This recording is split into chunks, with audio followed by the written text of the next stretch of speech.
नमस्कार। आइए सुनते हैं महान कथा सम्राट मुंशी प्रेमचंद के द्वारा लिखित एक मार्मिक कहानी नासा। स्वर अरविंद कुमार भरगामा अररिया का है।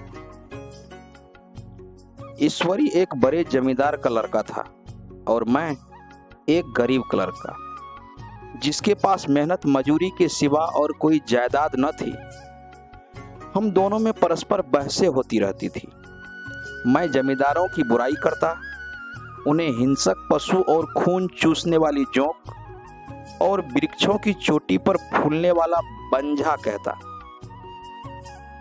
वह जमींदारों का पक्ष लेता, पर स्वभावतः उसका पहलू कुछ कमजोर होता था, क्योंकि उसके पास जमींदारों के अनुकूल कोई दलील न थी। यह कहना कि सभी मनुष्य बराबर नहीं होते, छोटे बड़े हमेशा होते रहते हैं और होते रहेंगे, लाचार दलील थी। किसी मानुषीय या नैतिक नियम से इस व्यवस्था का औचित्य सिद्ध करना कठिन था। मैं इस वाद विवाद की गर्मी में अक्सर तेज हो जाता और लगने वाली बातें कह जाता, लेकिन ईश्वरी हारकर भी मुस्कुराता रहता था। मैंने उसे कभी गर्म होते नहीं देखा। शायद इसका कारण यह था कि वह अपने पक्ष की कमजोरी समझता था। नौकरों से वह सीधे मुंह बात न करता था। अमीरों में जो एक बेदर्दी और उदंडता होती है, उसका उसे भी प्रचुर भाग मिला था। नौकर ने बिस्तर लगाने में जरा भी देर की, दूध जरूरत से ज्यादा गर्म या ठंडा हुआ, साइकिल अच्छी तरह साफ नहीं हुई तो वह आपे से बाहर हो जाता। सुस्ती बदतमीजी उससे जरा भी बर्दाश्त न थी, पर दोस्तों से और विशेषकर मुझसे उसका व्यवहार सौहार्द और नम्रता से भरा होता था। शायद उसकी जगह मैं होता तो मुझ में भी वही कठोरताएं पैदा हो जाती जो उसमें थी, क्योंकि मेरा लोक प्रेम सिद्धांतों पर नहीं, निजी दशाओं पर टिका हुआ था। लेकिन वह मेरी जगह होकर भी शायद अमीर ही रहता, क्योंकि वह प्रकृति से ही विलासी और ऐश्वर्य प्रिय था। अब की दशहरे की छुट्टी में मैंने निश्चय किया कि घर न जाऊंगा। मेरे पास किराए के लिए रुपए न थे और न मैं घर वालों को तकलीफ देना चाहता था। मैं जानता हूं वे मुझे जो कुछ देते हैं वह उनकी हैसियत से बहुत ज्यादा है। इसके साथ ही परीक्षा का भी ख्याल था। अभी बहुत कुछ पढ़ना बाकी था और घर जाकर कौन पढ़ता है। बोर्डिंग हाउस में भूत की तरह अकेले पड़े रहने को जीना चाहता था। लेकिन जब ईश्वरी ने मुझे अपने घर चलने का न्योता दिया तो मैं बिना किसी आग्रह के राजी हो गया। ईश्वरी के साथ परीक्षा की तैयारी खूब हो जाएगी। वह अमीर होकर भी मेहनती और जहीन है। उसने इसके साथ ही कहा, लेकिन भाई एक बात का ख्याल रखना, वहां अगर जमींदारों की निंदा की तो मामला बिगड़ जाएगा और मेरे घर वालों को बुरा लगेगा। वह लोग तो असामियों पर भी इसी दावे से शासन करते हैं कि ईश्वर ने असामियों को उनकी सेवा के लिए पैदा किया है। आसामी भी यही समझता है। अगर उसे सुझा दिया जाए कि जमींदार और आसामी में कोई मौलिक भेद नहीं है तो जमींदारों का कहीं पता न लगे। मैंने कहा, तो क्या तुम समझते हो कि मैं वहां जाकर कुछ और हो जाऊंगा? हाँ, मैं तो यही समझता हूं। तो तुम गलत समझते हो। ईश्वरी ने इसका कोई जवाब न दिया। कदाचित उसने इस मामले को मेरे विवेक पर छोड़ दिया और बहुत अच्छा किया। अगर वह अपनी बात पर अड़ता तो मैं भी जीत पकड़ लेता। सेकंड क्लास तो क्या, मैंने कभी इंटर क्लास में भी सफर न किया था। अब की सेकंड क्लास में सफर करने का सौभाग्य प्राप्त हुआ। गाड़ी तो 9 बजे रात को आती थी, पर यात्रा के हर्ष में हम शाम को ही स्टेशन पहुंचे। कुछ देर इधर उधर सैर करने के बाद रिफ्रेशमेंट रूम में जाकर हम लोगों ने भोजन किया। मेरी वेशभूषा और रंग ढंग से पारखी खानसामों को यह पहचानने में देर न लगी कि मालिक कौन है और पिछलग्गू कौन। लेकिन न जाने मुझे उनकी गुस्ताखी बुरी लग रही थी। पैसे ईश्वरी के जेब से गए। शायद मेरे पिता को जो वेतन मिलता है उससे ज्यादा इन खानसामों को इनाम एकराम में मिल जाता हो। एक अठन्नी तो चलते समय ईश्वरी ही ने दी। फिर भी मैं उन सबों से उसी तत्परता और विनय की प्रतीक्षा करता था जिससे वे ईश्वरी की सेवा कर रहे थे। ईश्वरी के हुक्म पर सब के सब क्यों दौड़ते हैं, लेकिन मैं कोई चीज मांगता हूं तो इतना उत्साह नहीं दिखाते। मुझे भोजन में कुछ स्वाद न मिला। वह भेद मेरे ध्यान को संपूर्ण रूप से अपनी ओर खींचे हुए था। गाड़ी आई, हम दोनों सवार हुए। खान सामो ने ईश्वरी को सलाम किया मगर मेरी ओर देखा भी नहीं। ईश्वरी ने कहा, कितने तमीज़दार हैं ये सब, एक हमारे नौकर हैं, कोई काम करने का ढंग ही नहीं। मैंने खट्टे मन से कहा, इसी तरह अगर तुम अपने नौकरों को भी 8 आने रोज इनाम दिया करो तो शायद इससे ज्यादा तमीज़दार हो जाएं। तो क्या तुम समझते हो यह सब केवल इनाम के लालच से ही इतना अदब करते हैं? जी नहीं, कदापि नहीं। तमीज और अदब तो इनके रक्त में मिल गया है। गाड़ी चली, डाक थी, प्रयाग से चली तो प्रतापगढ़ जाकर रुकी। एक आदमी ने हमारा कमरा खोला। मैं तुरंत चिल्ला उठा, दूसरा दर्जा है, 2nd क्लास है। उस मुसाफिर ने डब्बे के अंदर आकर मेरी ओर एक विचित्र उपेक्षा की दृष्टि से देखकर कहा, जी हाँ, सेवक भी इतना समझता है, और बीच वाले बर्थ पर बैठ गया। मुझे इतनी लज्जा आई, कह नहीं सकता। भोर होते होते हम लोग मुरादाबाद पहुंचे। स्टेशन पर कई आदमी हमारा स्वागत करने के लिए खड़े थे। 2 भद्र पुरुष थे, 5 बेगार। बेगारों ने हमारा लगेज उठाया। दोनों भद्र पुरुष पीछे पीछे चले। एक मुसलमान था, रियायत अली, दूसरा ब्राह्मण था, राम हरक। दोनों ने मेरी ओर अपरिचित नेत्रों से देखा, मानो कह रहे हों, तुम कौवे होकर हंस के साथ कैसे? रियायत अली ने ईश्वरी से पूछा, यह बाबू साहब क्या आपके साथ पढ़ते हैं? ईश्वरी ने जवाब दिया, हाँ, साथ पढ़ते भी हैं और साथ रहते भी हैं। यूं कहिए कि आप ही की बदौलत में इलाहाबाद पढ़ा हुआ हूं, नहीं कब का लखनऊ चला आया होता। अब कि मैं उन्हें घसीट लाया। इनके घर से कई तार आ चुके थे मगर मैंने इनकारी जवाब दिलवा दिए। आखिर तार तो अर्जेंट था, जिसकी फीस 4 आने प्रति शब्द है, पर यहां से भी उसका जवाब इनकारी ही गया। दोनों सज्जन ने मेरी ओर चकित नेत्रों से देखा, आतंकित हो जाने की चेष्टा करते हुए जान पड़े।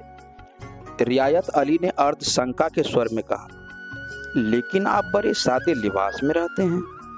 ईश्वरी ने शंका निवारण की, महात्मा गांधी के भक्त हैं साहब, खद्दर के सिवा कुछ पहनते ही नहीं, पुराने सारे कपड़े जला डाले, यूं कहें कि राजा हैं, 2.5 लाख सालाना की रियायत है। पर आपकी सूरत देखें तो मालूम होता है अभी अनाथालय से पकड़ कर लाए गए। राम हरक बोले, अमीरों का ऐसा स्वभाव बहुत कम देखने में आता है, कोई भाप ही नहीं सकता। रियायत अली ने समर्थन किया, आपने महाराजा चांगली को देखा होता तो दांतों उंगली दबाते। एक गाढ़े की मिजई और चमरोंदे जूते पहने बाजारों में घूमा करते थे। सुनते हैं एक बार बेगार में पकड़े गए थे और उन्हीं ने 10 लाख से कॉलेज खोल दिया। मैं मन में कटा जा रहा था, पर न जाने क्या बात थी कि वह सफेद झूठ उस वक्त मुझे हास्यास्पद न जान पड़ा। उसके प्रत्येक वाक्य के साथ मानो मैं उस कल्पित वैभव के समीपतर आता जाता था। मैं शहरवार नहीं हूं। हाँ, लड़कपन में कई बार लद्दू घोड़ों पर सवार हुआ। यहाँ देखा तो 2 काले रास घोड़े हमारे लिए तैयार खड़े थे। मेरी तो जान ही निकल गई। सवार तो हुआ पर बोटियां कांप रही थी। मैंने चेहरे पर सिकर न पड़ने दिया, घोड़े को ईश्वरी के पीछे डाल दिया। खैरियत यह हुई कि ईश्वरी ने घोड़े को तेज न किया, वरना शायद मैं हाथ पांव तुड़वा कर लौटता। संभव है ईश्वरी ने समझ लिया हो कि वह कितने पानी में है। ईश्वरी का घर क्या था? किला था। इमामबाड़े का सा फाटक, द्वार पर पहरेदार टहलता हुआ, नौकरों का कोई हिसाब नहीं, एक हाथी बंधा हुआ। ईश्वरी ने अपने पिता, चाचा, ताऊ आदि सबसे मेरा परिचय कराया और उसी अतिशयोक्ति के साथ। ऐसी हवा बांधी कि कुछ न पूछिए। नौकर चाकर ही नहीं, घर के लोग भी मेरा सम्मान करने लगे। देहात के जमींदार लाखों का मुनाफा, मगर पुलिस कांस्टेबल को भी अफसर समझने वाले। कई माह से तो मुझे हुजूर हुजूर करने लगे। जब जरा एकांत हुआ तो मैंने ईश्वरी से कहा, तुम बड़े शैतान हो यार, क्यों मेरी मिट्टी पलीद कर रहे हो? ईश्वरी ने सुदृढ़ मुस्कान के साथ कहा, इन गधों के सामने यही चाल जरूरी थी, वरना सीधे मुंह बोलता भी नहीं। जरा देर बाद एक नाई हमारे पांव दबाने आया। कुंवर लोग स्टेशन से आए हैं, थक गए होंगे। ईश्वरी ने मेरी ओर इशारा करके कहा, पहले कुंवर साहब के पांव दबा। मैं चारपाई पर लेटा हुआ था। मेरे जीवन में ऐसा शायद ही कभी हुआ हो कि किसी ने मेरे पांव दबाए हों। मैं इसे अमीरों के चोचले, रईसों का गधापन और बड़े आदमियों की मुठमर्दी और न जाने क्या क्या कहकर ईश्वरी का परिहास किया। और आज मैं पोतरों का रईस बनने का स्वांग भर रहा था। इतने में 10 बज गए। पुरानी सभ्यता के लोग थे। नई रोशनी अभी केवल पहाड़ की चोटी तक पहुंच पाई थी। अंदर से भोजन का बुलावा आया। हम स्नान करने चले। मैं हमेशा अपनी धोती खुद छांट लिया करता हूँ, मगर यहाँ मैंने ईश्वरी की ही भांति अपनी धोती भी छोड़ दी। अपने हाथों अपनी धोती छांटते शर्म आ रही थी। अंदर भोजन करने चले। होटल में जूते पहने मेज पर डटते थे। यहाँ पांव धोना आवश्यक था। कहार पानी लिए खड़ा था। ईश्वरी ने पांव बढ़ा दिए। कहार ने उसके पांव धोए। मैंने भी पांव बढ़ा दिए। कहार ने मेरे भी पांव धोए। मेरा वह विचार न जाने कहाँ चला गया था। सोचा था वहाँ देहात में एकाग्र होकर खूब पढ़ेंगे, और वहाँ सारा दिन सैर सपाटे में कट जाता था। कहीं नदी में बजरे पर सैर कर रहे हैं, कहीं मछलियों या चिड़ियों का शिकार खेल रहे हैं, कहीं पहलवानों की कुश्ती देख रहे हैं, कहीं शतरंज पर जमे हैं। ईश्वरी खूब अंडे मंगवाता और कमरे में स्टोव पर ऑमलेट बनते। नौकरों का एक जत्था हमेशा घेरे रहता। अपने हाथ पांव को हिलाने की कोई ज़रूरत नहीं, केवल एक जवान हिला देना ही काफ़ी है। नहाने बैठे तो आदमी नहलाने को हाजिर, लेटे तो आदमी पंखा झलने को खड़े। मैं महात्मा गांधी का कुंवर चेला मशहूर था। भीतर से बाहर तक मेरी धाक थी। नाश्ते में जरा भी देर न होने पाए, कहीं कुंवर साहब नाराज न हो जाएं, बिछावन ठीक समय पर लग जाएं। कुंवर साहब के सोने का समय आ गया। मैं ईश्वरी से भी ज़्यादा नाजुक दिमाग बन गया था, या बनने पर मजबूर किया गया था। ईश्वरी अपने हाथ से बिस्तर बिछा ले, लेकिन कुंवर मेहमान अपने हाथों से कैसे अपना बिछावन बिछा सकते हैं? उनकी महानता में बट्टा लग जाएगा। एक दिन सचमुच यही बात हो गई। ईश्वरी घर में थे। शायद अपनी माता से कुछ बातचीत करने में देर हो गई। यहाँ 10 बज गए। मेरी आंखें नींद से झपक रही थी, मगर बिस्तर कैसे लगाऊं? कुंवर जो ठहरा। कोई 11:30 बजे महरा आया। बड़ा मुँह लगा नौकर था। घर के धंधों में मेरा बिस्तर लगाने की उसे सुधि ही न रही। अब जो याद आया तो भागा हुआ आया। मैंने उसे ऐसी डांट बताई कि उसने भी क्या याद किया होगा। ईश्वरी मेरी डांट सुनकर बाहर निकल आया और बोला, तुमने बहुत अच्छा किया। यह सब हरामखोर इसी व्यवहार के योग है। इसी तरह ईश्वरी एक दिन एक जगह दावत में गया हुआ था। शाम हो गई, लैंप न जला। लैंप मेज पर रखा हुआ था, दिया सलाई भी वहीं थी, लेकिन ईश्वरी खुद कभी लैंप नहीं जलाता। फिर कुंवर साहब कैसे जलाएं? मैं झुंझला रहा था। समाचार पत्र आया, रखा हुआ था। जी उधर लगा हुआ था, पर लैंप नदारत। देवयोग उसी वक्त मुंशी रियायत अली आ निकले। मैं उन्हीं पर उबल पड़ा। ऐसी फटकार बताई कि बेचारे उल्लू हो गए। तुम लोगों की इतनी फिक्र भी नहीं कि लैंप जलवा दो? मालूम नहीं ऐसे कामचोर आदमियों को यहाँ कैसे गुजर होता है। मेरे यहाँ घंटों भर निर्वाह न होता। रियायत अली ने कांपते हुए हाथों से लैंप जलाया।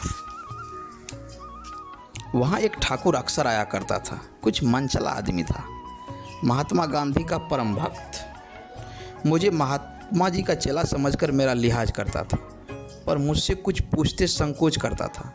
एक दिन मुझे अकेला देखकर आया और हाथ बांधकर बोला, सरकार तो गांधी बाबा के चेले हैं ना? लोग कहते हैं कि यहाँ सुराज हो जाएगा, तो जमींदार न रहेंगे? मैंने शान जमाई। जमींदारों के रहने की ज़रूरत ही क्या है? यह लोग गरीबों का खून चूसने की सिवा और करते क्या है? ठाकुर ने फिर पूछा। तो क्या सरकार सब जमींदारों की ज़मीन छीन ली जाएगी? मैंने कहा, बहुत से लोग खुशी से दे देंगे, जो लोग खुशी से न देंगे उनकी ज़मीन छीननी ही पड़ेगी। हम लोग तो तैयार बैठे हुए हैं, ज्यों ही स्वराज हुआ अपने सारे इलाके आसामियों के नाम हिब्बा कर देंगे। मैं कुर्सी पर पांव लटकाए बैठा था। ठाकुर मेरे पांव दबाने लगा, फिर बोला, आजकल ज़मींदार लोग बड़ा जुल्म करते हैं सरकार। हमें भी हुजूर अपने इलाके में थोड़ी सी ज़मीन दे देंगे तो चलकर वहीं आपकी सेवा में रहते हैं। मैंने कहा, अभी तो मेरा कोई अख्तियार नहीं है भाई, लेकिन ज्यों ही अख्तियार मिला मैं सबसे पहले तुम्हें बुलाऊंगा। तुम्हें मोटर ड्राइवरी सिखाकर अपना ड्राइवर बना लूँगा। सुना उस दिन ठाकुर ने खूब भंग पी और अपनी स्त्री को खूब पीटा और गांव के महाजन से लड़ने पर तैयार हो गया। छुट्टी इसी तरह तमाम हुई और हम फिर प्रयाग चले। गांव के बहुत से लोग हम लोगों को पहुंचाने आए। ठाकुर तो हमारे साथ स्टेशन तक आया। मैंने भी अपना पार्ट खूब सफाई से खेला और अपनी कुबेरोचित विनय और देवत्व की मोहर हर एक हृदय पर लगा दी। जी तो चाहता था हर एक को अच्छा इनाम दूं, लेकिन यह सामर्थ्य कहाँ थी। वापसी टिकट था ही, केवल गाड़ी में बैठना था, पर गाड़ी आई तो ठसाठस भरी हुई। दुर्गा पूजा की छुट्टियां भोगकर सभी लोग लौट रहे थे। सेकंड क्लास में तिल रखने की जगह नहीं, इंटर क्लास की हालत उससे भी बदतर। यह आखिरी गाड़ी थी, किसी तरह रुक न सकते थे। बड़ी मुश्किल से तीसरे दर्जे में जगह मिली। हमारे ऐश्वर ने वहाँ अपना रंग जमा लिया, मगर मुझे उसमें बैठना बुरा लग रहा था। आए थे आराम से लेटे लेटे और जा रहे थे सिकरे हुए। पहलू बदलने की भी जगह न थी। कई आदमी पढ़े लिखे भी थे, आपस में अंग्रेजी राज्य की तारीफ करते जा रहे थे। एक महाशय बोले, ऐसा न्याय तो किसी राज्य में नहीं देखा, छोटे बड़े सब बराबर। राजा भी किसी पर अन्याय करे तो अदालत उसकी भी गर्दन दबा देती है। दूसरे सज्जन ने समर्थन किया, अरे साहब, आप खुद बादशाह पर दावा कर सकते हैं, अदालत में बादशाह पर डिग्री हो जाती है। एक आदमी जिसकी पीठ पर बड़ा सा गट्ठर बंधा था, कलकत्ता जा रहा था।